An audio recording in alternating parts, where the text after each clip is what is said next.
everyone, and welcome to episode 1 of Find Your Voice with Marisa. I am very privileged to have an amazing guest here with me tonight who happens to be a very dear friend of mine. And she's actually way across the pond in another continent, which we'll get to. My friend tonight is Natalie Aroyan. She is an Armenian-Australian operatic soprano, and she has been a principal artist with Opera Australia at the iconic Sydney Opera House since 2013. She is acclaimed as a true Verdian soprano, having a voice with rich color, voluptuous tone, and dramatic firmness in her lower register. Natalie has won major opera competitions, such as first place in the Italian Opera Foundation competition, the Opera Foundation New York competition, the Harold Sun Aria competition, and, where I met her, the Meistersinger with Ames in Graz, Austria. She has trained around the globe with famous teachers and artists such as Dame Kiri Tekanawa, Mirella Freni, Renato Scotto, and Ruth Falcon at Manus in New York. Following a triumphant role debut as Aida in 2017, Natalie reprised the role for Opera Australia's main stage performance in 2018, and she is scheduled to return to this role later this year. So fingers crossed that COVID does not get in the way of that. 2019 marked her international debuts in Italy with Amelia in Simone Boccanegra and Aida for the Verdi Festival at Teatro Verdi. And 2020 was also a big year for her in the role debut of Verdi's Attila, where she played a warrior princess. So we'll get to her, dubbing of being Wonder Woman and basically just being a superhero all around.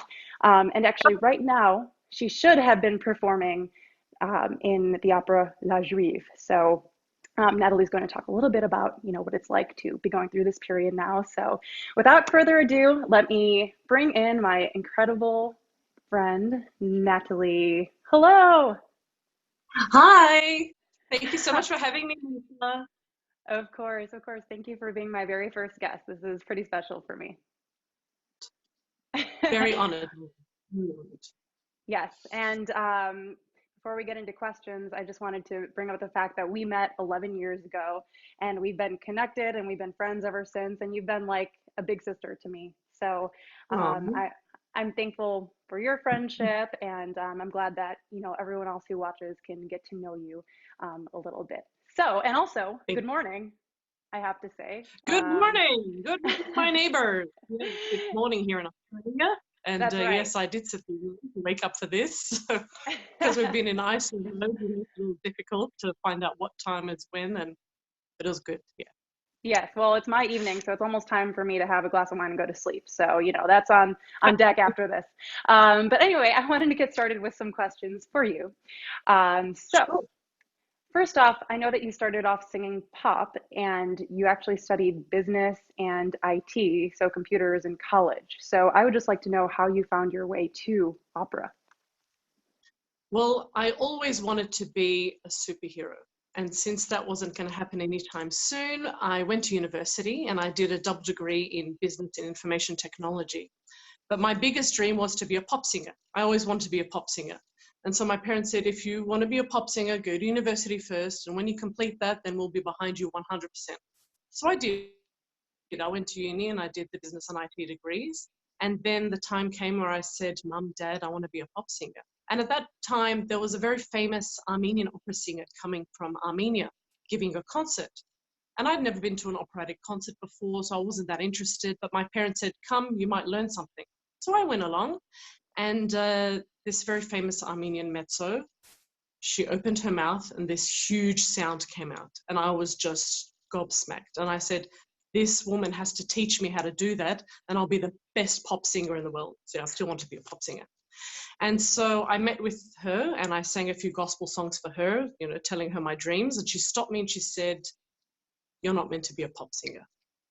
And I was devastated. I said, but this is my dream. I've sung in karaoke competitions. I've sang in a band. How can you say that? She said, you were born to be an opera singer. And then I thought, well, isn't opera for older people? I'm not really sure that's right for me. And so she said, just try with me, and then you decide. So for 1 week, I worked with her, and I absolutely fell in love with it. And, 10 years later, here I am, and I owe this whole career to her because she put me on this path, and I became an opera singer, and I get to sing around the world and meet so many amazing people and do what I love to do for a living. So basically, you realized your dream of being a superhero. Is that what you're saying? Something like that, yeah. I just have a different superpower now. I have actually seen you win a karaoke competition before in Europe. So, you know, apparently this teacher actually helped you to realize some of your pop dreams as well. That is correct. My milk Yes. and cream statement. Yeah. Okay, so Natalie, you've had, over the last 10 or so years, it has been a whirlwind of a career, I'm sure, for you, a lot of ups, I'm sure some downs. But I would like to know, what are 2 to 3 of the most defining moments for your career in opera? Well, during my career, it was quite difficult in the beginning. Like even when I was studying, it was very difficult to believe that I was actually meant to do this. I would have a lot of doubts. I would lose a lot of competitions. I wouldn't do very well, and then I just kept going forward. My parents really encouraged me to keep pushing, keep going forward, because they could see my potential. My teachers could see my potential, and they wanted me to keep going with it, even though I was disheartened, even though I wanted to quit a million times. And so I finally kept going, and it did pay off in the end. I started to win competitions. I started to do really well in performances. I started to get a little more confidence in myself and believe that this is what I'm going to do. So I'd say, one of the most defining moments for me was actually my debut at the Sydney Opera House, where I performed La Bohème for the first time. It was my first major role in a house, and it happened to be my dream role as well, which was Mimi. I had studied it for a while. I studied with Mirella Freni in Italy, and it was a really defining moment, because I remember just as I was about to knock on the door to make my entrance, I was looking at the stage managers, Ben and Miranda, and I said to them, this is it. This is no turning back now. And they held my hand and they said, go for it. So I did that knock, and that's it. There was no turning back. Once I did that, I had to go on stage and have the time of my life. And I was just beaming the entire night.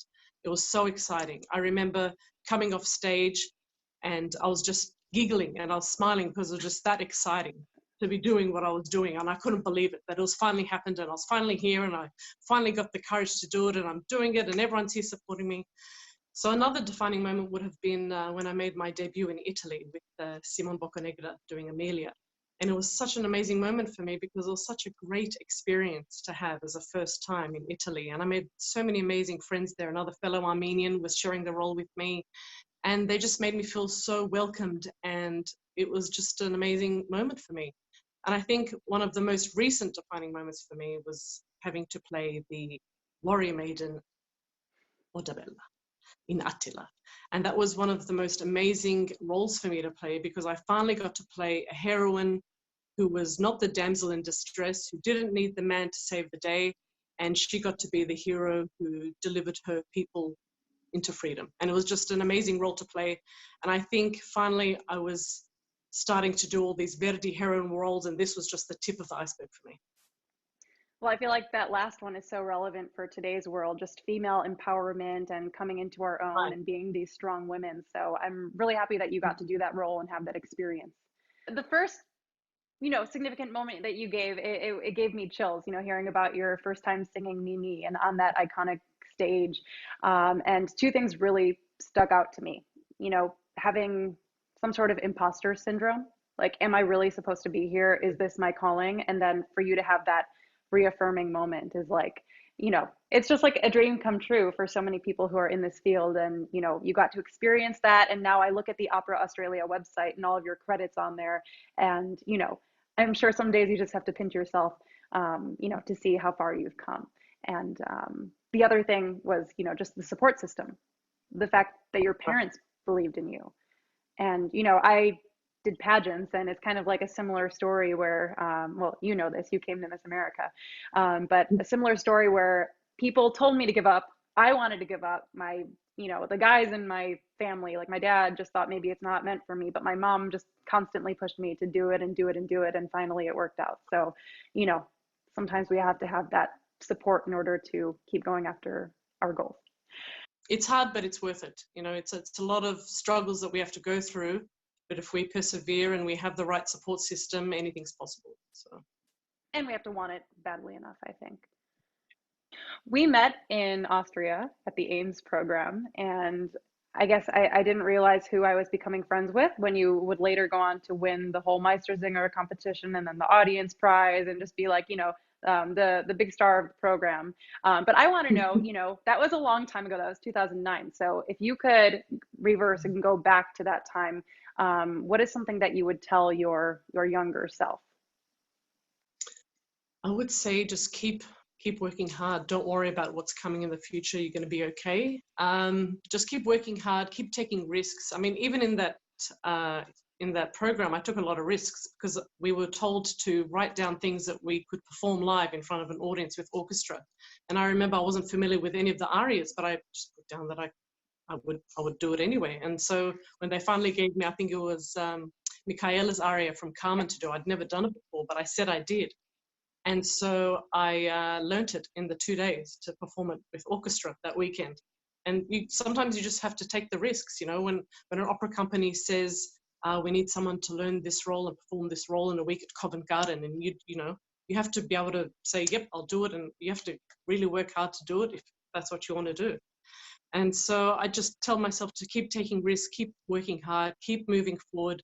You're gonna go through a lot of challenges, you're gonna go through a lot of doubts, but just keep moving forward, going onward and upward, and just keep striving to be the best that you can be. That's awesome. I remember your performance of Michaela's aria, and to me, it seems like you had been singing it for months, years. So um, I'm glad that you took a chance. Thank you. No, well, it was actually beautiful because one of the places that I sang it, I had this huge, beautiful landscape in front of me. So when I got up to do the recit part of the aria, I got a bit confused because it was just so beautiful in front of me that I got a bit sidetracked, and then I nearly messed up the aria that I did. Oh no. Well, I'm glad that you recovered. Yes, very professional, always. So, so at which point do you feel like you found your voice as an artist, or do you feel like, there are still things that you're discovering? Well, I think during my career, my voice has changed so many times and so much. I think it's always evolving, it's always changing, it's always growing. So I have to adapt to the way I use it because it's changing all the time. So I think when I finally got to singing the Verdi heroines that I did, like the ones in Otello, in Boccanegra, Aida, I think that's when I found what I was made for. I think that's why they feel so comfortable for me, and because I'm having so much fun learning them, that I just learn them very quickly, and because it's just right for me and it fits like a glove. So I think that kind of repertoire sits really well for me, and that's when I hear what my voice can do to its fullest. So I think I'm constantly learning. For example, my voice will change again, and I'll have to adapt again, and I'll keep learning, keep learning. I still see my singing teacher. I never stop training, never stop seeing my vocal coaches, never stop working with my language coaches. It's a continuous learning, I think. What you just said reminds me of another great artist, which is Anna Netrebko. Like just thinking about how much she has grown as an artist, and in her 20s, she was doing a lot of different roles, but now, she's transitioning into like bigger roles and, more dramatic stuff. And it's cool to see an artist's progression over the years. And I'm glad that you're finding, who you are meant to be as a singer in these Verdi roles. I came to see you in Aida at the Sydney Opera House. Was it last year, 2 years ago? And it was just like one of the coolest experiences of my life to see you up there and just owning that stage in that role. So um, I hope you get to do it many, many more times. I hope so Um, too. so I was going to ask what your favorite opera role has been to date, but I'm sure there are several.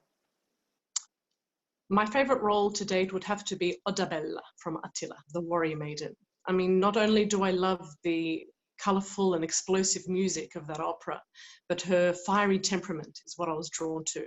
And the fact that she carries a knife is an extra bonus. And the fact that she's the heroine of the opera was the major draw card for me. Finally, we've got a woman who's not the damsel in distress, who doesn't need the man to save the day. It's her that becomes the heroine of the story. And she's the one that delivers her people into safety, into get their freedom back. And at the end of the opera, it's her that takes the final, knife and stabs Attila to death, which is also an added bonus. But it was just such a fun role to play. It was really fun, and my colleagues were just amazing, and they just made it such an amazing experience for me. The chorus is always so supportive, and they just give me that extra boost, and it was just an amazing production. So I think that role today for me has to be number one. The closest thing I probably will get to Wonder Woman. So. Absolutely. So, do you have a particular opera house or theater on your bucket list? And also, how about you pick one theater and one role that are on your bucket list? Oh, one theater, one role. I would love to be able to sing in the States one day, obviously. I'd love to sing at the Met. I'd love to sing at Chicago, all the great houses, Seattle, everywhere. And my greatest role I would love to do would be Tosca. I'm really excited to do that very soon, hopefully. Oh, you should be doing that now. Yeah, that would be fantastic for you. At the Lyric Opera of Chicago. How about that? That's what I want to see happen. All right, let's do it. Let's make it happen. We have a lot of beautiful Americans coming to Australia, like LaTonya Moore, Corinne Winters, Joyce Elkoury, Amber Wagner. And it's been such an amazing joy to have them here. And they speak so highly about the houses back in their home. So I'd love to come and visit their home and perform there too. So we need to do a trade, kind of like a foreign exchange student thing, just swap one for one. So you can come and you can stay in my home, and we'll house you and have you singing on all these great stages. Well done. That's it. Let's do it. A little tour. Great. So, with the given state of things, you told me that you only ended up doing 2 out of 7 of your performances of Verdi's Attila. You've had some cancellations. So I just am curious what your opinion is of the future of opera and, what could happen going forward. I think certainly people miss the arts, and they miss live opera, they miss live theatre, they just miss hearing that live music. And I think now more than ever, people are starting to appreciate what they don't have because we've been deprived of it for so long. I think as soon as we get back to normal, people are going to jump at the chance to be able to be part of that community again. That sense of, being in the same room as all these other people that love opera as much as they do, and just enjoy this sense of escapism from their everyday lives. Being cooped up in isolation for so long, I think people are going to be so even more appreciative of this beautiful moment that they'll be able to share with people. So I'm hoping that when opera does come back to normal, that people go to their opera houses, to their theatres, to the ballet, to the arts, anything to do with live theatre, and just be part of that again and just revive what we once had. And I think even as artists and audiences, we're going to enjoy it that much more because we're going to appreciate those special moments that much more. So I hope everyone listening takes this PSA and, special announcement from Natalie. Go back to the opera, go see live theater. Go. Just go. Yes. Because, bring it. We need it. And I think, like you said, everyone needs it. We need it to be better people and to be, just to enjoy our lives. Did you see the theater in Spain that performed for a bunch of plants? Yes, I saw that.